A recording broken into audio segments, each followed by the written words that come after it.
রে দেখো আসেন এদিকে। আজকে আমরা আছি কাছাকাছি। আজকে আমরা আছি বদলপুর সমবায় ব্যাংক। এই জায়গাটা যদি কেউ চিনে সেটা হচ্ছে বদলপুর সমবায় ব্যাংক নামে চিনে। এইখানে যদি আপনারা দেখেন সামনে আজকে যেহেতু সন্ধ্যা যেহেতু হয়ে গেছে, ব্যাংক বন্ধ আছে, নাহলে আপনাদের আমি দেখাতাম যে ব্যাংক এটা হচ্ছে মেন রাস্তা। এটা দিয়েই হচ্ছে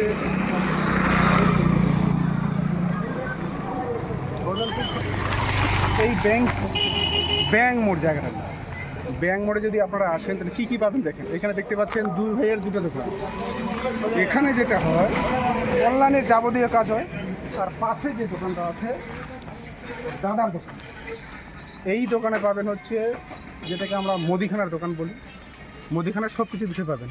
আর এখানে দুটো চায়ের দোকান আছে। এক নাম্বার দেখতে পাচ্ছেন এখানে এই একটা চায়ের দোকান, আর একটা চায়ের দোকান আছে এইখানে। এই চায়ের দোকান আপনারা কী পাবেন? পরোটা পাবেন, চা পাবেন, আর যেটা হালকা কিছু খাওয়া। তার পাশে একটা দেখতে পাচ্ছেন ওইটা হচ্ছে মুদিখানার দোকান। ওই মুদিখানার দোকান পাশাপাশি দুটো দোকান। আর একটু যদি আগিয়ে যান তাহলে দেখতে পাবেন যে কালী মন্দির, যে বদলপুর সমবায় ব্যাংকের এখানে যে আরেকটা যদি ভালো ছোটো পরিচিত নাম থাকে সেটা হচ্ছে মা শ্যামা কালীর মন্দির। সামনে যদি যান তাহলে আপনারা দেখতে পাবেন। আর বলে দিলাম সামনে এখানে হচ্ছে সমবায় ব্যাংক। নমস্কার।